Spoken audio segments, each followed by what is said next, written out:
Dear Father in heaven, we thank you that you've gathered us here on this beautiful Sabbath day. And we just ask that we could really have your presence among us.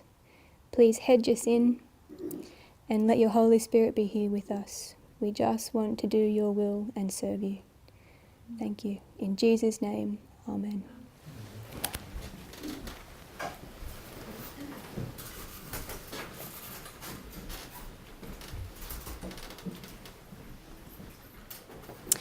Okay, so we've got pretty much all the basics in place.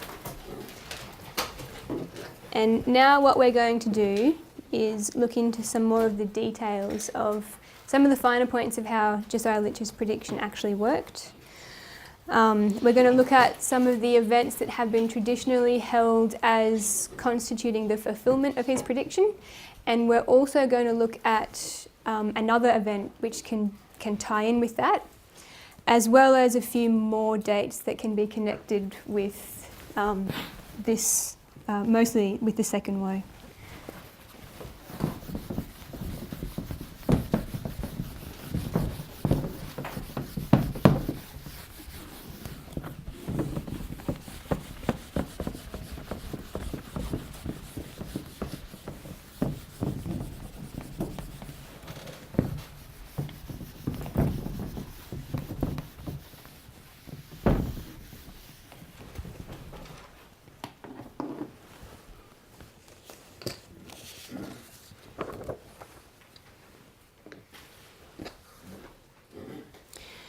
So we're going to stick with the structure that Miller and Litch put together. Hopefully a little bit neater and more clearly this time.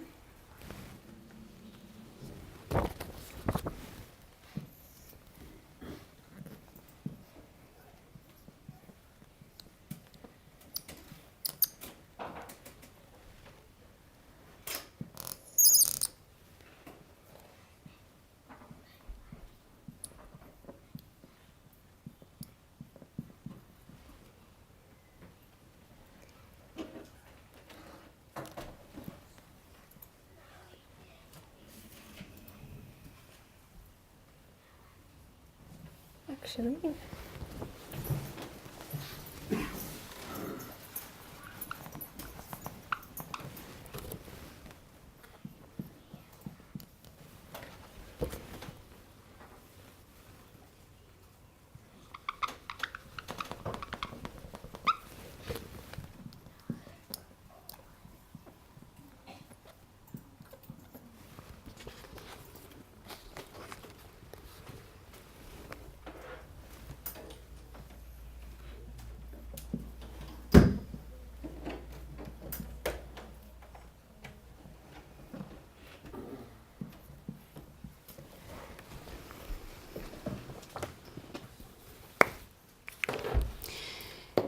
so we're just going to continue on from what we put in place, and we're going to look at part of the context which led up to the conclusion of the second woe, which was August 11, 1840. So it's good to be aware of the dynamic that was existing in the Middle East at that time, because this is the conclusion of what everything that we looked at, that was the beginning. So it's important to understand these things. I'm just going to give you a very brief overview of the situation with the Ottoman Empire at that point in time. So the Ottoman Empire grew to be quite a world power, and it was the central state, or called the suzerain. We'll put that up, the suzerain.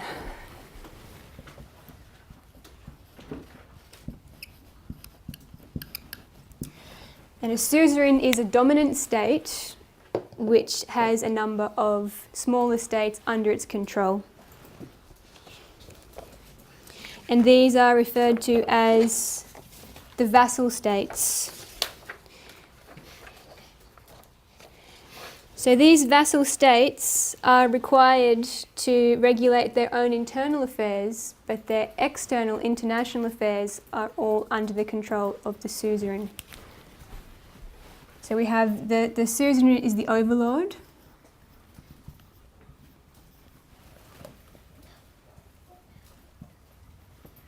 and the vassal is the subject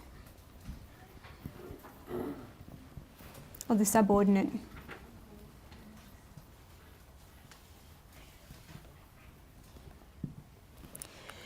So Turkey was the suzerain of all the little states in the Middle East, and one of them was Egypt. So, as I mentioned before, Egypt was allowed to control its own internal affairs. However, it was required to pay tribute to the Turkish Sultan and also to contribute military support to whatever campaigns the suzerain state might have been wanting to undertake.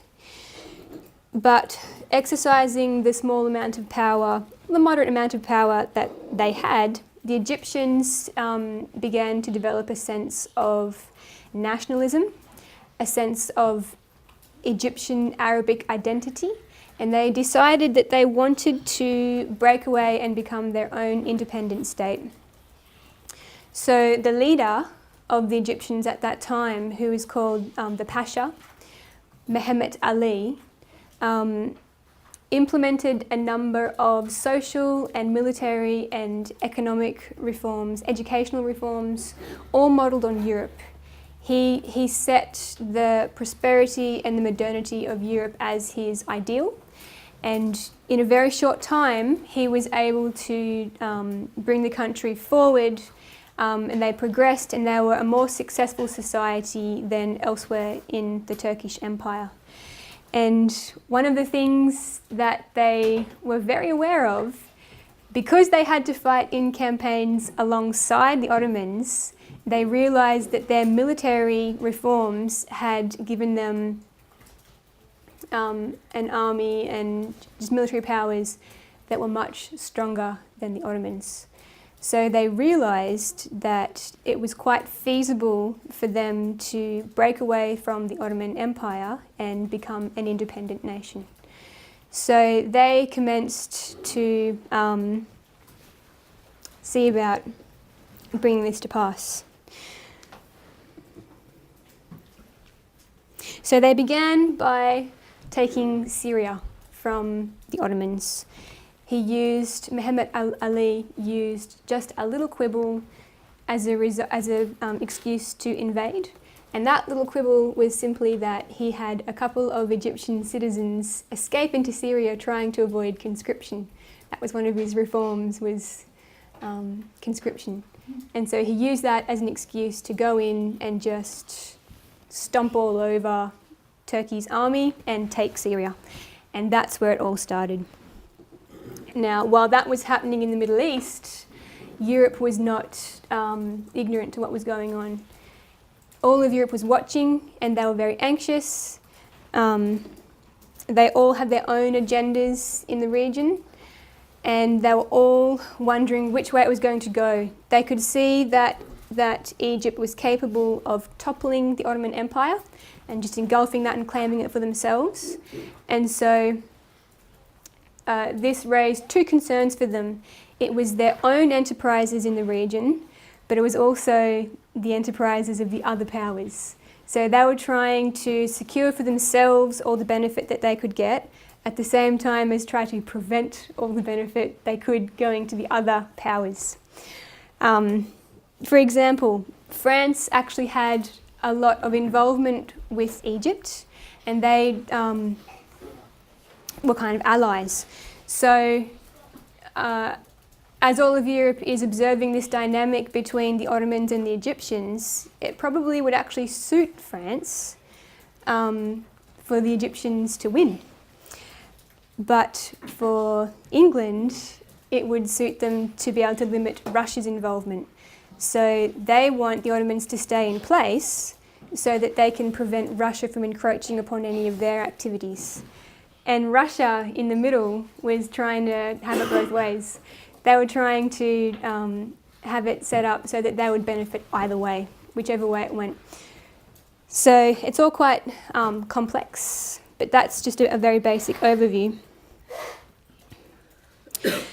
In the end, it all sort of went the way of Britain's intentions, and the four European powers decided to interfere in order to prop up the Ottoman Empire so that the balance of power in that region remained the same, so Russia couldn't get the advantages that Britain was thinking that they were eyeing off.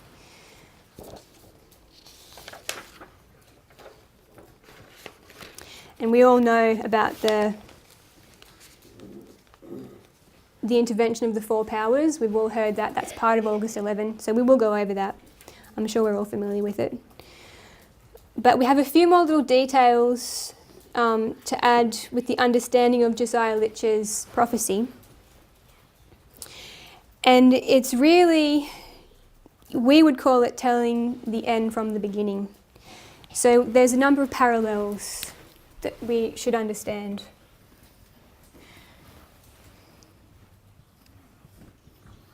So we've got 1449 and 1840. This is the second woe.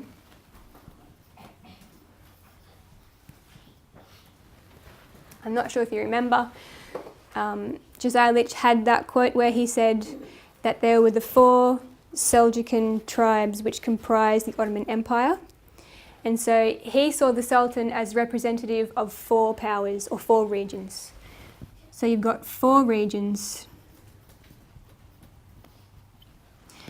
And he also really emphasised the fact that there was no battle, there was no conflict, it was a surrender.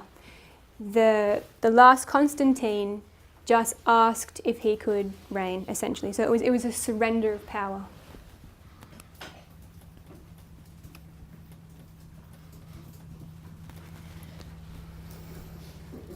And of course, it's versus one emperor. So when you track it through, on this side, you've got four European powers. Or we could call them regions, and that would make the analogy a little more accurate, if you want. You've got one Sultan,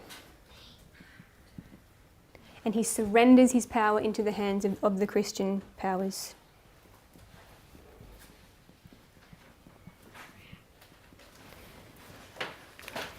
So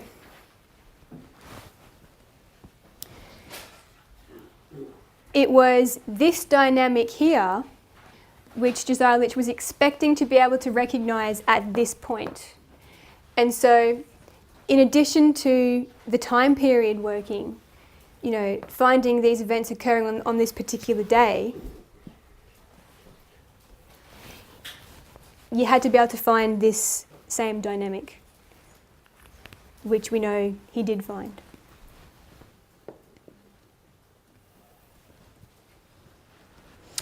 So he's talking about 1449. And again, we know that he had a slight error with his history in terms of what event he thought occurred on that particular day. But we'll quote him here.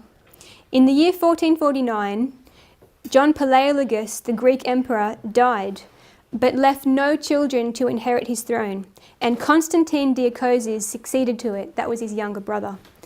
But he would not venture to ascend the throne without the consent of Amurath, that's the Sultan. He therefore sent ambassadors to ask his consent, and obtained it before he presumed to call himself sovereign. So you've got this surrender here. Let this historical fact be carefully examined in connection with the prediction above. This was not a violent assault made on the Greeks, by which their empire was overthrown and their independence taken away, but simply a voluntary surrender of that independence into the hands of the Turks by saying, I cannot reign unless you permit. Judging from the manner of the commencement of the Ottoman supremacy, that it was by a voluntary acknowledgement on the part of the Greek emperor that he only reigned by permission of the Turkish Sultan, we should naturally conclude that the fall or departure of the Ottoman independence would be brought about in the same way, that at the end of the specified period, the Sultan would voluntarily surrender his independence into the hands of the Christian powers from whom he received it. So you see the same thing happening here. So I actually really like that quote that I just read. For me, that just sums it up perfectly. And you'll see why in a second. Could you get that quote? Oh yeah, sorry. It's Prophetic Expositions, page 189.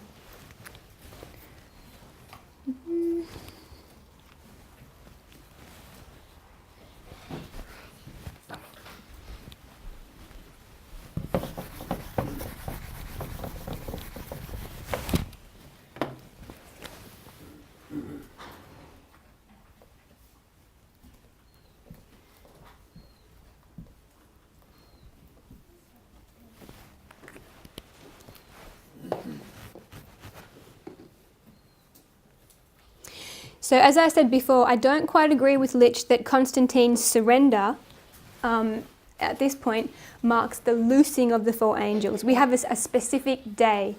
In terms of the year, it's correct, but in terms of the specific day, it's not quite correct. But you can certainly see, leaving that specific day out of it, you can see that the manner of the Turks' ascending power was the same as how they lost their power. So that dynamic works perfectly.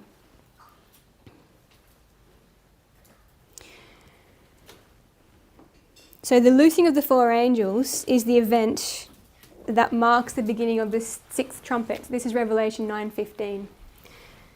But what we have here is in the year 1449, the emperor actually ascended on the 6th of January, whereas the sixth trumpet begins on the 27th of July. And when you read the verse, it's very, very specific that the duration of the sixth trumpet is that time period. It's the hour and the day and the month and the year. So you could not have the event that marks the beginning of the sixth trumpet occurring before that event. But there is still something that happens here. It's not, it doesn't fail, it works. But that's just a little historical error.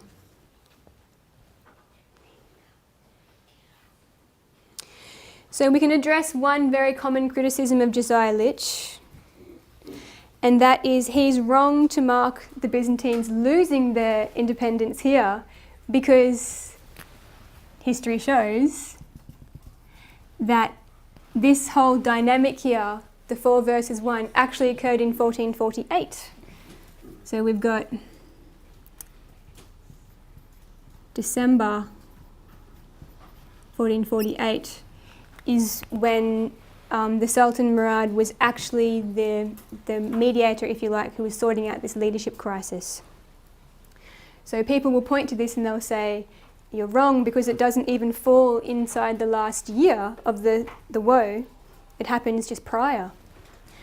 But this is essentially a fullness of the year error, because if the first woe began on the 27th of July, 1299, and it ends on the 27th of July, 1449, well, it's not starting at the start of the year, is it? So the final year would actually begin 27th of July, 1448. So it fits perfectly within that last year. It's there. So that criticism doesn't work.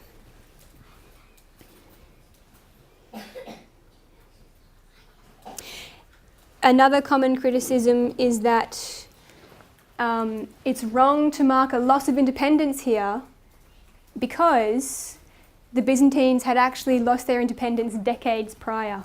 And that is also true, and it's also fine. It works. It's part of the prophecy. We can get rid of this.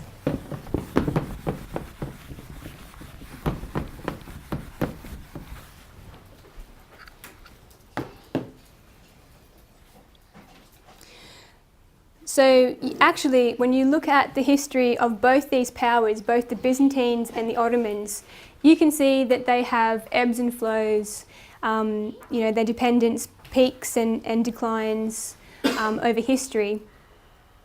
And that's fine, because what Josiah Lich has done, whether he really realised it or not, is he's lined up the perfect point where you find that exact dynamic. You know, whether it's a loss of independence or not is irrelevant. What you see is the 4 powers versus 1 here and the 4 powers versus 1 here. And I think that the primary justification that you have for tying these 2 points together is the fact that each one falls in the last year of its woe. So that's a good justification for lining up those 2 points in time. So it's irrelevant what you find, well, not irrelevant, but it's not as significant what you find outside those 2 points in time when you line them up, because that's where they align and that's where they match. And you'll find at this end, there were times when there were 5 powers versus 1, and you know, little quirks like that. But these 2 points, the last year of the first woe and the last year of the second woe, you line those up, you find that precise dynamic. And so that, you know, whether Josiah Litch was aware of that or not, to me, that's the best reason you've got for lining those points up, comparing them, and it makes sense.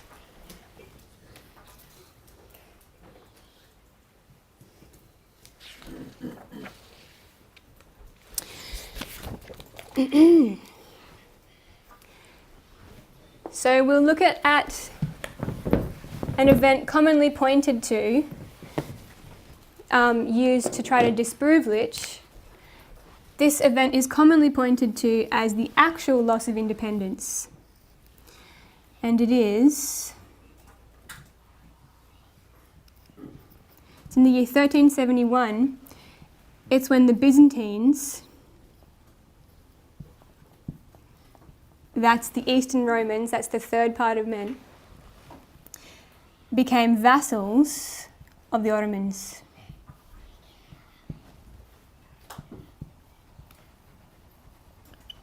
This occurred in the year 1371. So that's definitely a loss of independence. However, it doesn't affect the prophecy. Because what you see, and we're just going to have to squash this in a bit, sorry.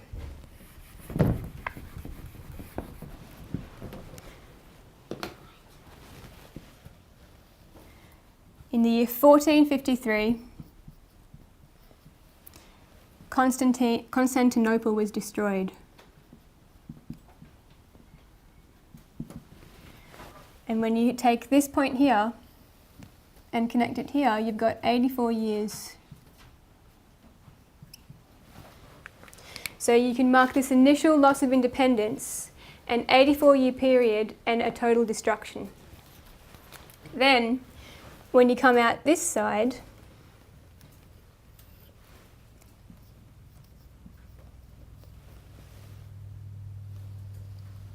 this is after the end of from the very last point of the second woe. You can mark a loss of independence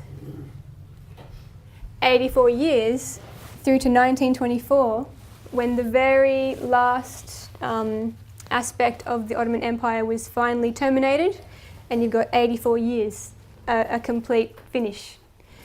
So that's part of the prophecy too. It doesn't detract from the fact that at these 2 points you have this dynamic, and you line them up for, because they're the last year of each woe. But more on all that later. But one thing though, which is quite interesting, because it's a chiasm, and this is the very end of the process, what you expect to see reflected on the other side will be the beginning of the process. And so that's important to bear in mind. But back to 1840. We all have a familiarity with the basics of the end of the Second Woe, and we know why the Ottomans surrendered their independence. But I think it's important to know how they surrendered their independence. And there was a formal process to it, and it was all based around a treaty. And that treaty is integral to every single interaction that constitutes a fulfillment of Revelation 9:15. So it's an important treaty to know about. So we'll just put that up.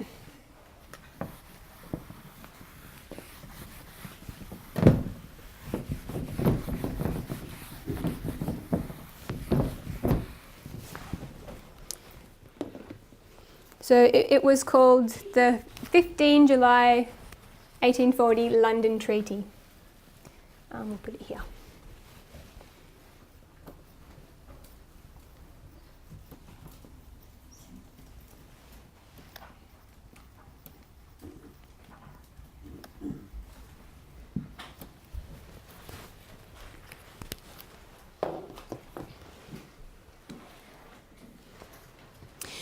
So part of this treaty, essentially what the treaty was, it was an offer of military support for the Turkish Sultan to be able to deal with his rebellious Pasha. If you remember what we said at the very start, Europe was watching all these events very closely and realised that the Turks could not withstand the Egyptians.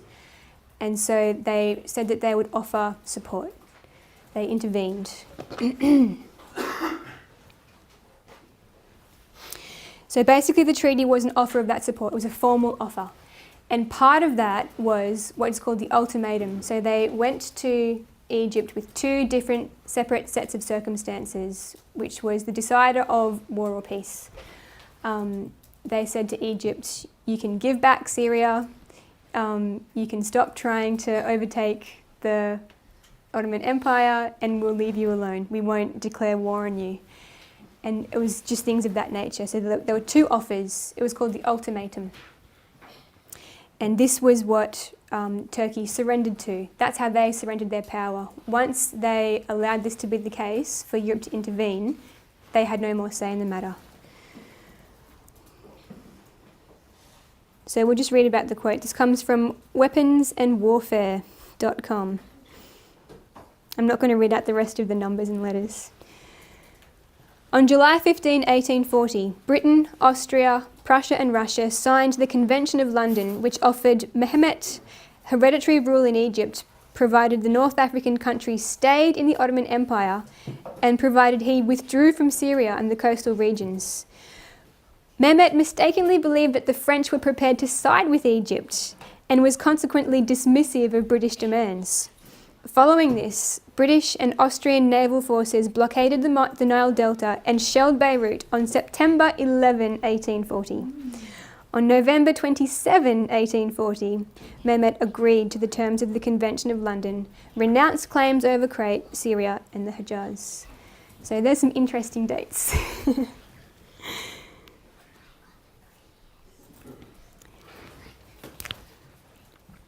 So we have two traditional events that we normally regard as fulfilling 1840.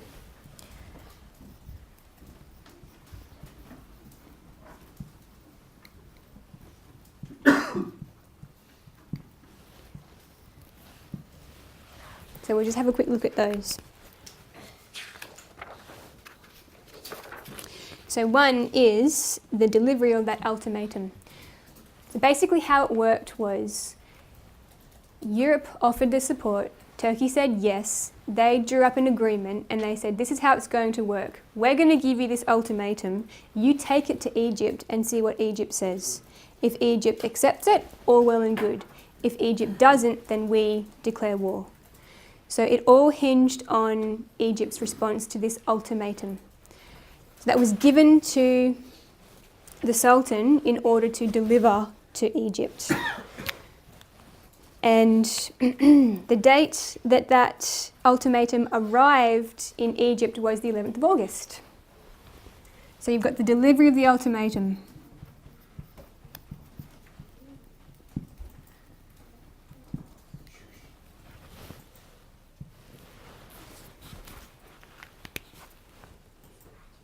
And we've got a few little quotes here to show that it was in fact delivered on August 11. We've got the London Morning Chronicle, September 5, 1840.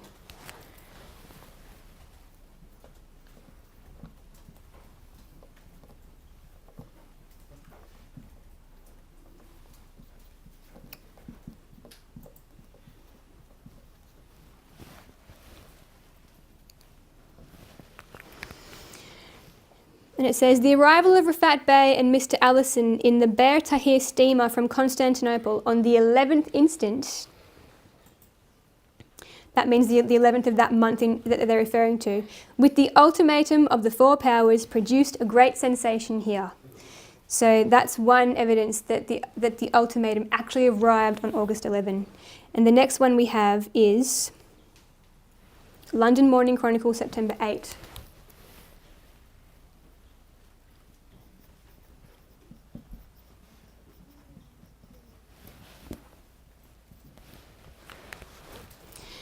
And it says, during the interval of his absence, the Turkish government steamer, which had reached Alexandria on the 11th, that's August, with the envoy Rafat Bey aboard, had by his orders placed in quarantine, and she was not released till the 16th. So there are so many newspaper articles that will show that it arrived on August 11th. Heaps. That's just two of them. So the other event that we usually refer to when we're talking about the fulfilment of August 11 is the Sultan's consultation of his ambassadors.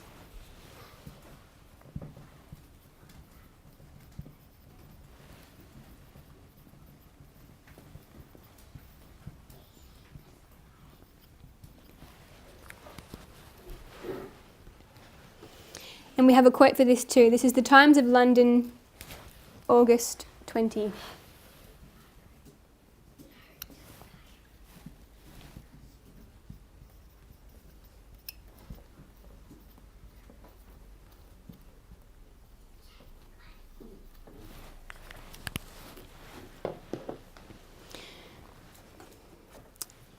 It says, I can add but little to my last letter on the subject of the plans of the four powers, that's the four European powers, and I believe the details I then gave you comprise everything that is yet decided on.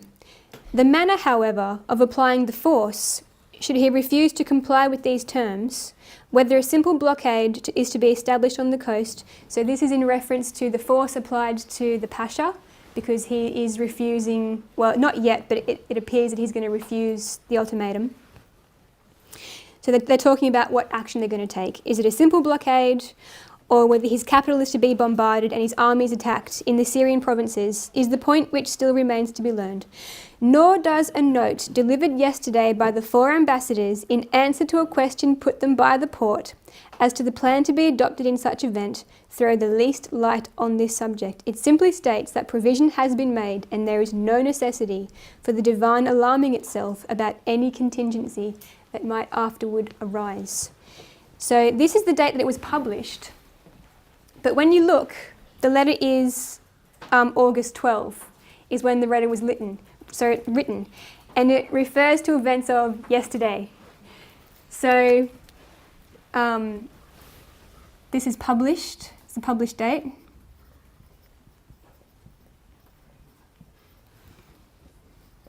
It was written on the 12th of August. And it refers to the 11th of August.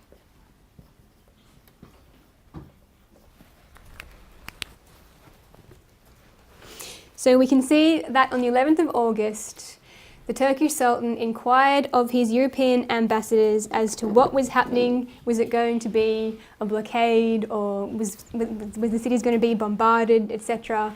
And he was told that the matter was out of his hands and he had no more say. So there is no necessity for the Divan alarming itself about any contingency that might afterwards arise. So his power to have any say in the matter was gone at that point. So that's why we mark the Sultan consulting his ambassadors as the second fulfilment of August 11. And this is the one that Ellen White refers to.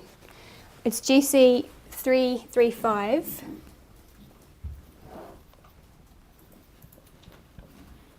Point 1.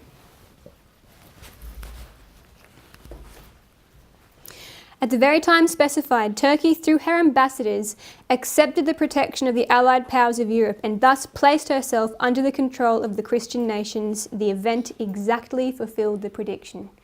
So when Ellen White talks about August 11 being a successful prediction, that's what she's referring to. It's this letter here. But, so we've always had these two, but there's been a third event that's come to light recently, and I stumbled across this myself, but there's lots of people that know about this. There's lots of people that hold this up as being a third event. And again, we've got to go back to this treaty. Oh, sorry, and one more thing. So the delivery of the ultimatum was a component of this treaty. And the consultation of the ambassadors was in reference to this being delivered. So everything hinges on this treaty. If you don't have that treaty, you don't have August 11. So here's another event. And we're actually going to start looking at this treaty, looking at some quotes from it. We're going to look at Article 2 of this treaty.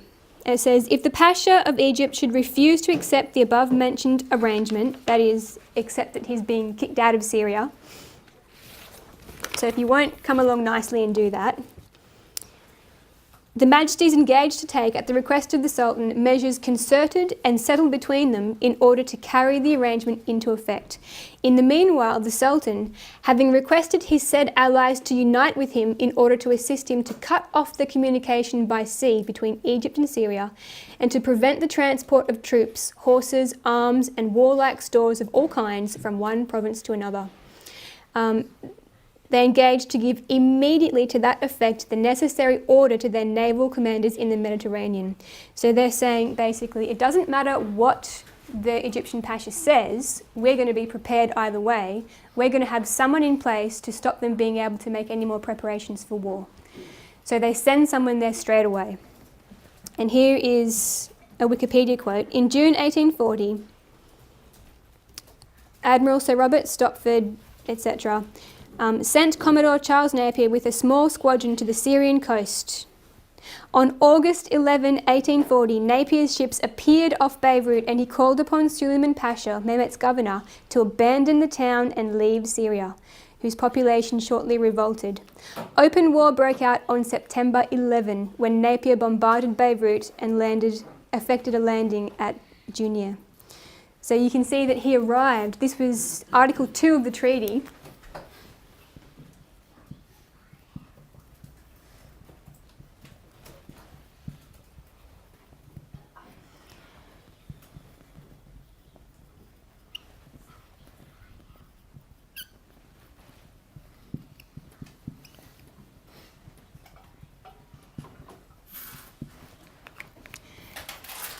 So Article 2 of this treaty was fulfilled on August 11. So it's kind of like an earnest of what was coming on September 11. So it's interesting when you think about it. There's things happening all over the place in fulfillment of this prophecy. You've got the ultimatum arriving in Egypt. You've got the Sultan consulting his ambassadors, and you've got the British Navy turning up in Syria. So it's quite a big event.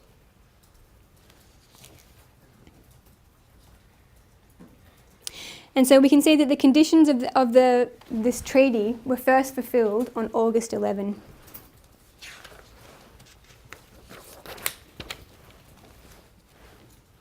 Now there's something interesting about this treaty.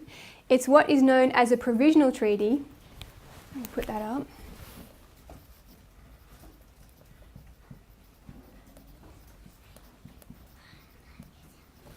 And it was actually the first provisional treaty in history. So what a provisional treaty is when they decide that whatever's going on is so urgent that they're not going to wait to ratify it, they're going to act immediately. And so we have a little quote here. It's from the Oxford Guide to Treaties.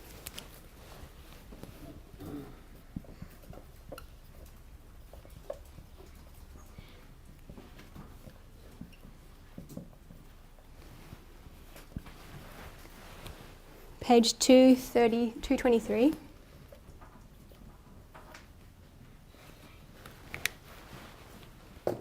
The earliest example of a separate agreement permitting partial application of a treaty prior to its entry into force, that means its ratification, appears to be the 1840 Quadruple Alliance, Treaty for the Pacification of the Levant. The parties wanted to act immediately to assist the Sublime Porte in its struggle to regain control over Syria from Egypt, but they avoided saying so in the treaty, which was to be ratified.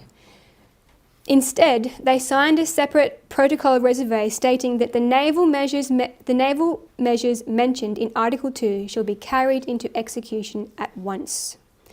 So it's interesting that in the absence of a ratification, this event really stands in the place of that ratification. It was so urgent that they weren't going to wait. So that event effectively is the ratification of the treaty, and they kind of rewrote the rule book in order to have that happen that way. It's the first time in history that it happened. So I think that's quite special.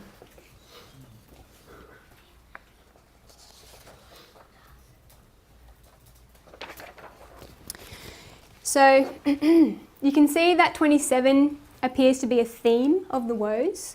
The first one starts 27 July. The second one starts 27 July. So you can already see that it's a bit of a theme. It's been a criticism of some people that August 11 doesn't seem to be a big enough event to fulfill prophecy. But when you look at all this, you can see that there is actually a lot happening there, and there were unprecedented things happening there, which I don't think the significance was realised at the time. But it's much bigger than we think. And people don't like the date August 11, they don't like that event, and they think that it kind of is out of step with the rest of the prophecy. But when you look at those 27s at the beginning, you can actually see, so you can use those 27s at the beginning to determine a 27 at the end. Because this was the 15th of July 1840.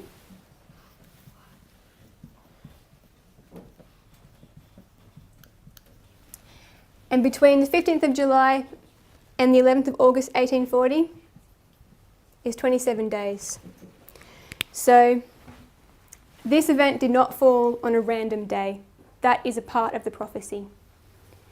A lot of people like to say that this should have been the fulfillment, or this was it failed because this was the actual event. But when you look at it and consider that dynamic that we put in place before, which Josiah Litch was really strong on, you've got those the 4 verses 1, the surrender over here, the 4 verses 1, the surrender, etc. That happened here because that's when it was actually effected. During this time, Turkey could have chosen not to do it. They could have said, it's all right, we'll sort it out ourselves. But because they actually delivered that ultimatum on that day, that was their point of no return. Whether Europe ultimately intervened or not was irrelevant because the power was out of their hands on that day. So you can really see that when you look closely at it, this is far more significant than it might first appear.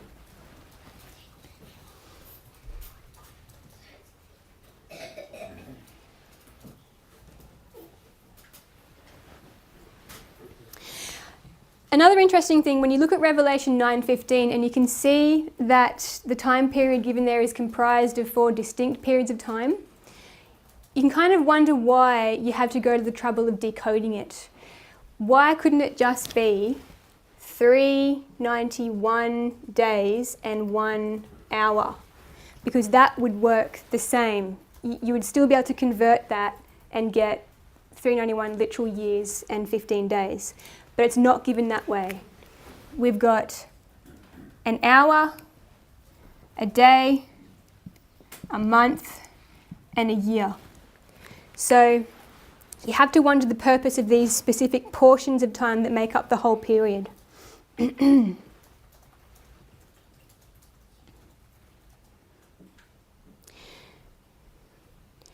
So obviously they stand and they are relevant simply for the fact that they contribute to the greater period. That's all Josiah Litch did, and it still worked. So obviously they're relevant for that reason alone. But yeah, let's have a look and see if there's any purpose in the actual dates that they locate.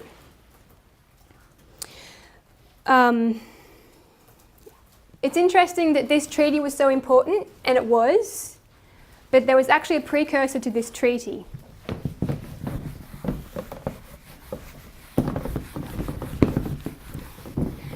And I think that it supports August 11 in a number of ways.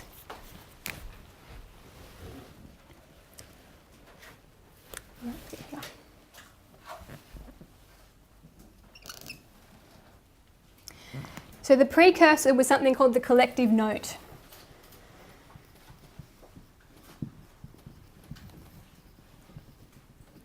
And it was essentially the European aspect of that dynamic that we've already discussed, and that is that Europe was observing these things happening in the Middle East and was getting worried and was already preparing to step in.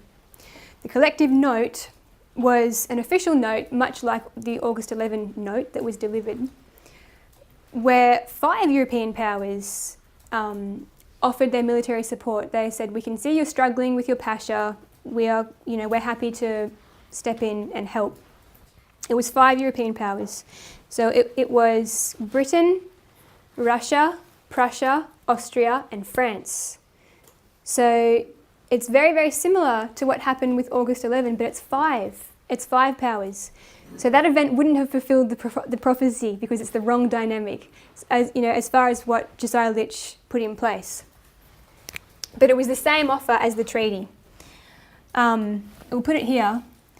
This note was delivered to the Sultan, and he accepted it and signed it on the 27th of July, 1839. So it's interesting. We'll just take this out for a second.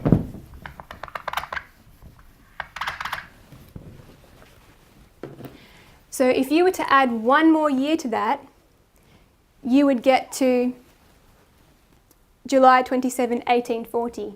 That would be a day. And then from July 27, 1840, if you were to add 15 days, you get to August 11. That would be an hour. So the interval that you have between these 2 points in time is 1 year and 1 hour. What does that remind you of? Except in this instance, it's flipped around. It's like this. We've got hour, day. But it's clearly, it foreshadows the treaty because it's essentially the same thing. But it wouldn't constitute the fulfillment of that because it's got the 5 powers, not 4. However, it's still a part of it.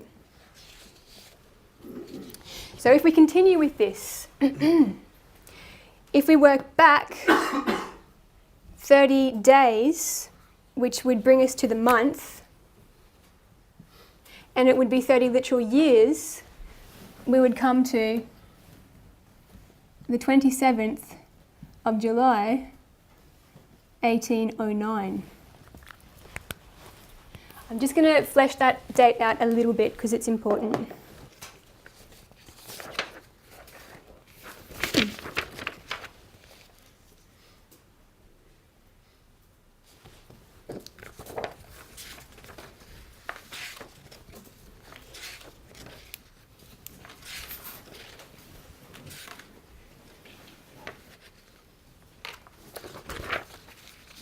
Because it's referred to in the treaty. Again, it seems like most things are connected to the treaty, which was the 15th of July.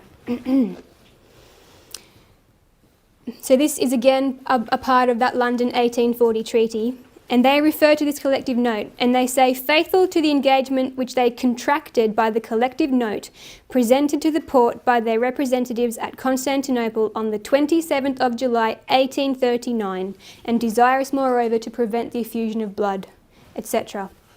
So that this date and event is actually referred to in the London 1840 treaty. I might put it up again.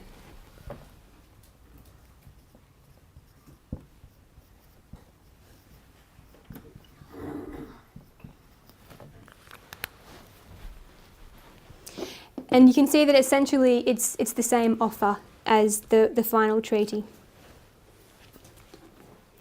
But now let's look at this date. Did anything happen that is relevant to this overall line of thought on the 27th of July 1809. So again, we have to go into a little bit of history of what was happening at the time. From the years 1807 to 1809, Britain and Turkey were at war. This conflict was set against the backdrop of the Napoleonic Wars and the complex machinations of the European nations that were involved. Essentially, Britain attacked Turkish war vessels near Constantinople because the Sultan would not accept an ultimatum from Britain, which included, among other things, the demand that Turkey declare war on France. So you've got this war between Britain and the Ottomans. So it's interesting that you've got the right parties in the right period as who you ultimately have. Britain leads all the events at this end. It's interesting that they're kind of threaded in down this at this point. So the conflict was concluded with a treaty that was signed on the 5th of January 1809 in Çanak, Turkey. It was both a peace treaty and a commercial treaty, etc. Significantly, this treaty was the first to ever formalise the ancient rule of excluding foreign warships from the Turkish Straits. So we'll put ancient rule up.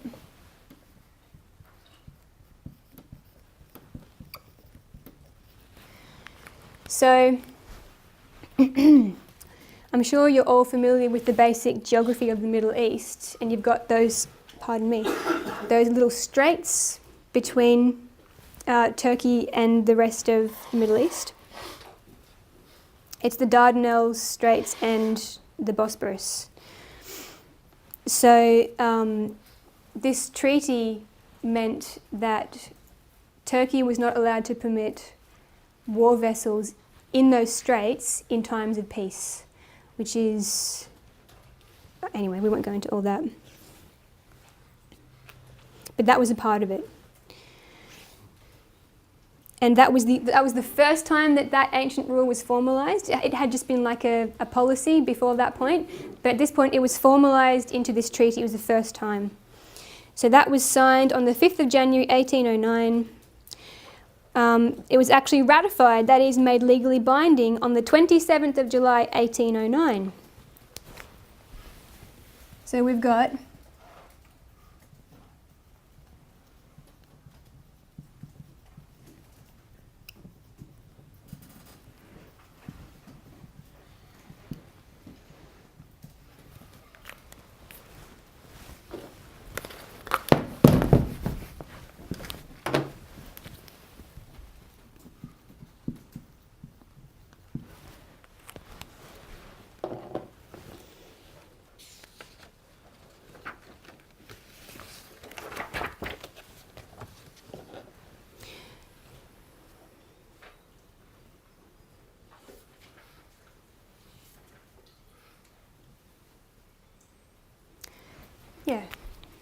So we've got the ancient rule here.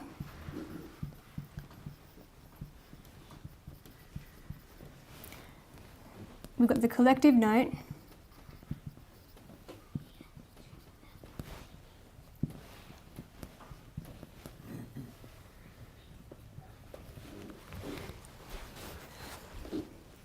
So the interesting thing with this ancient rule, it was first formalised at this point. It was second formalised as the second aspect of this treaty in 1840. So what you have is 1809 ancient rule. That's the first time it's formalised. Then you pick up this other thread of the collective note. This is the military support. And then finally you have, in 1840, the military support and the ancient rule.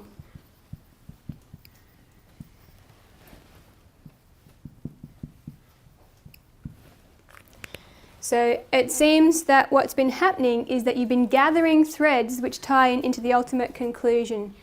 So I don't think it's any accident that you have this event on this day, which ends up being a part of this final conclusion, this event on this day, which ends up being part of this final conclusion. You're kind of gathering also the parties that are going to be involved. It starts with the Ottomans and Britain, then it collects the rest of the European powers and it confirms it at this end point. But this is all part of this treaty here.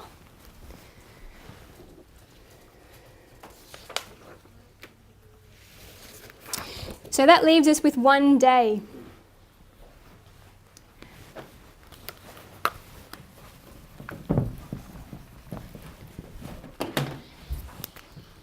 So this would be the year, the month. This is the beginning of the day. Oh, hang on. Yeah. Day. Hour, that's when it starts and that's when it finishes. So we have one date, the 27th of July, 1840. So we have to see if anything happened on that day. And it's a little different, but I think something does. And what that is that in the British House of Commons, on that particular day, they were discussing the very events of what they called the Eastern Question, which was all this turmoil in the Middle East. So I have some quotes here. They're talking about things that were happening just prior. So our reference is, it's quite a complex reference.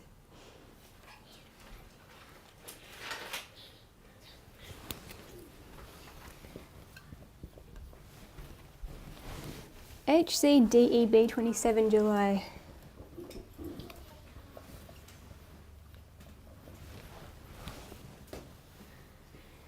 (1840) volume 55.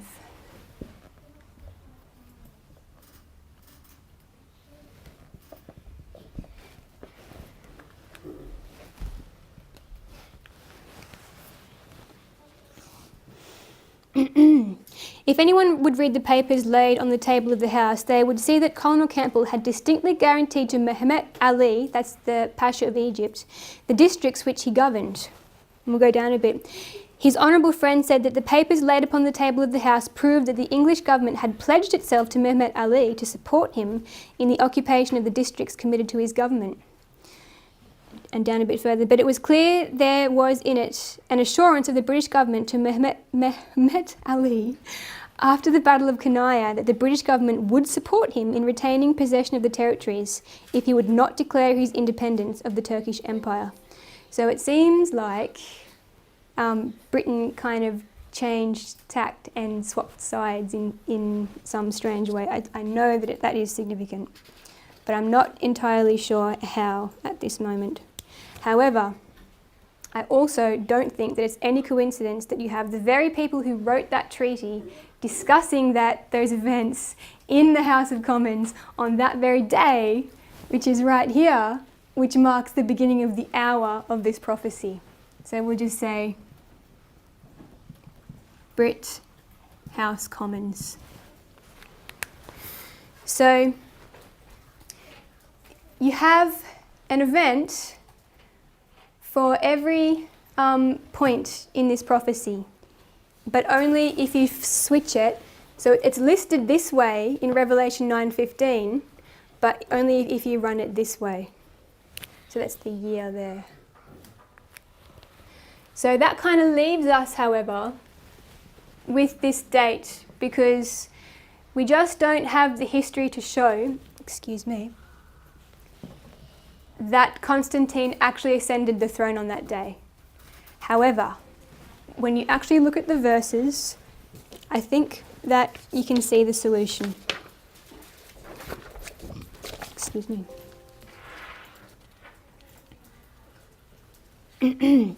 Go to Revelation 9, verse 12.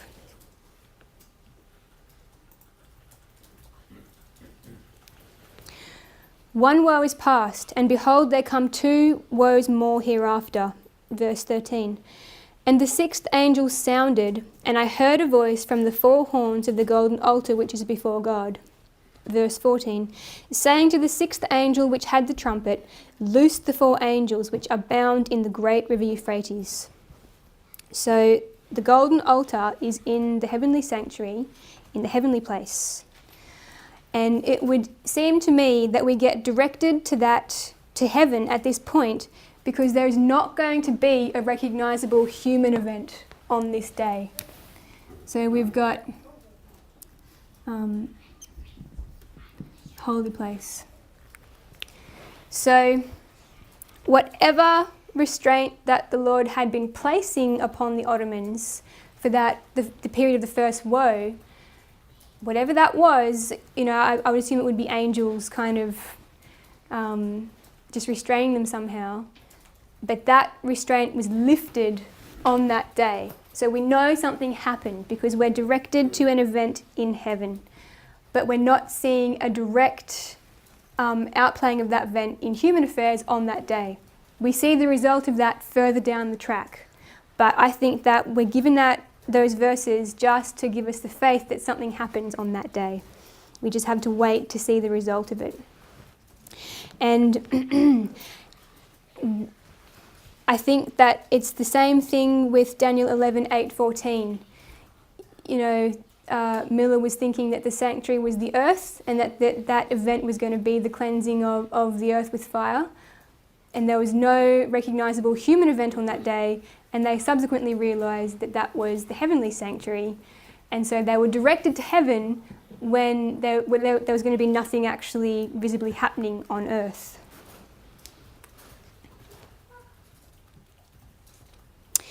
So you can see that we've essentially got this laid out as a composite. Here's the first woe here, and this is the second woe here, but when you join them together, they're inseparable because they're joined at this point anyway. And of course there was an event for this. It was the Battle of Nicomedia.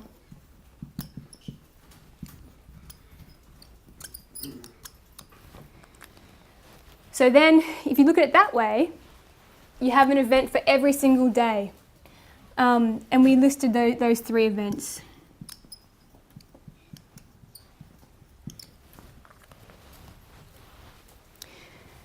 When you look at it that way, you have events for every single date, and from here on, they all seem to be pointing forward and culminating in this event.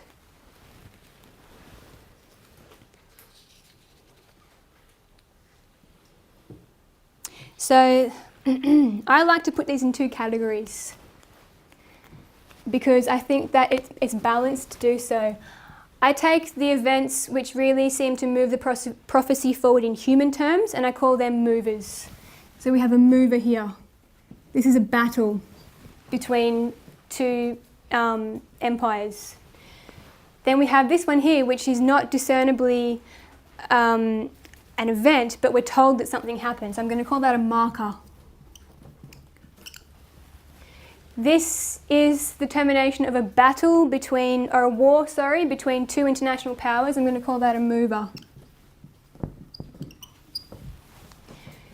This, again, is an interaction between international powers. It's this initial offer of military support. I'm going to call that a mover.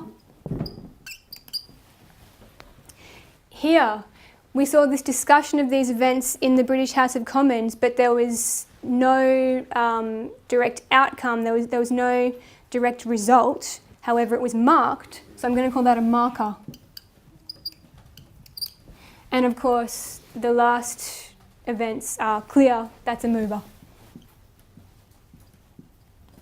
So when you look at it that way, you've got 1, 2, 3, 4 events that are different from the other events. These 4 all share characteristics. They're all international interactions, and they're all spectacular events. They're major occurrences. So I think that what we can do with that is use the number 4 to track the downfall of this empire. You've got 1, 2, 3, 4, which we know is a symbol of a progressive destruction. So this is a little bit out of place, but this is the best place to mention it. I don't know if anyone's been keeping up with Theodore's work on 391.5. So I have found that kind of confirms a few aspects of this prophecy. the main thing, which actually I found difficult to accept for a while, is the fact that it runs those periods of time in reverse. It's not how they're listed. That is, that's just sort of been uncovered by a study of the history. However, when you look at what Theodore has been doing, he's looking at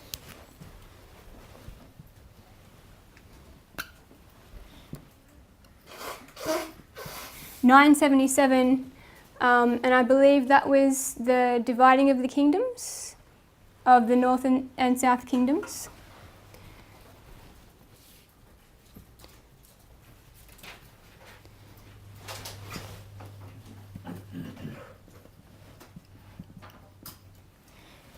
This was the beginning of the siege.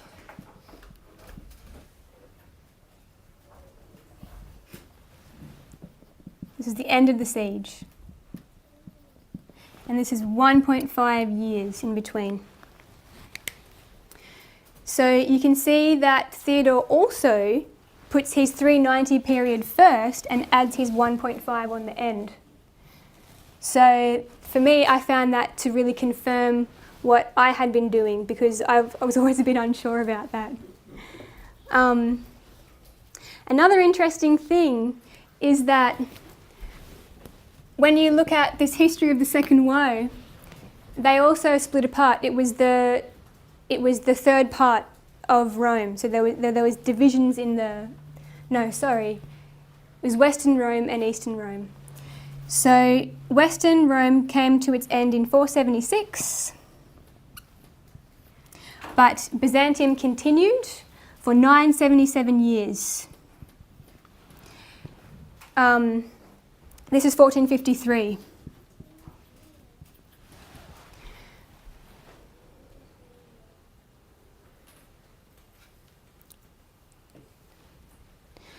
So if you want to use that as your starting point, 453, and you track forward 390 years, it brings you to April 1843.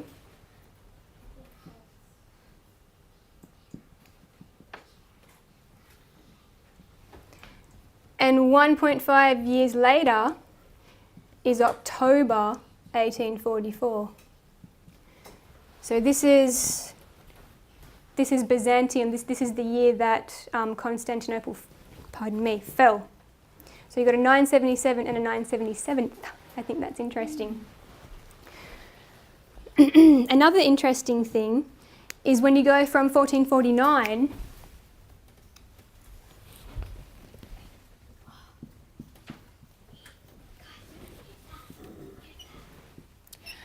I'm not suggesting that you actually line these up. I'm just comparing them. But from 1449, which is where we actually start the 391, and we bring it to this point, you've got your collective note. You can kind of see that the powers that are going to ultimately take over, they step up. This is where they first arrive. So you've kind of got the besiegers arriving, because they end up really taking the reins. So that's where they arrive. And when do they actually affect that change of power? August 11, 1840 is when, as Ellen White says, the power was out of their hands. And between there, you have your 1.5, your 1 year and your half a month. So we'll just go like that.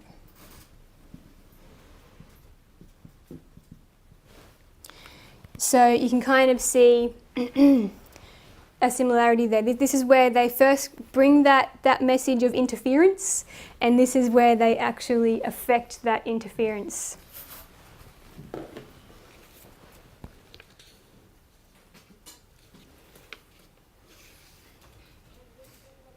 So we'll quickly conclude.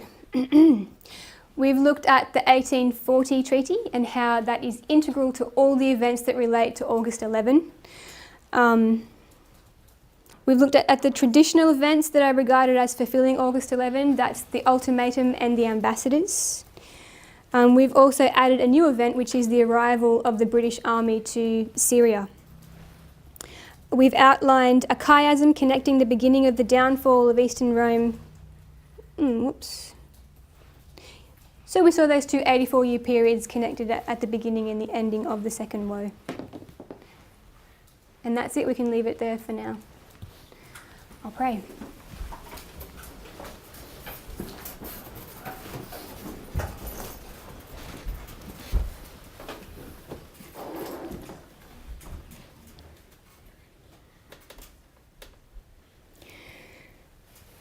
Dear Father in heaven, we can only thank you when we see the wonderful ways that you are working in the affairs of men.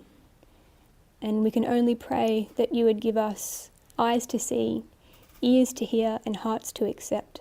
And we pray that you would guide us aright and not let our feet stumble. And we just want to commit our ways to you and leave everything in your hands. And we thank you, Lord. In Jesus' name, amen.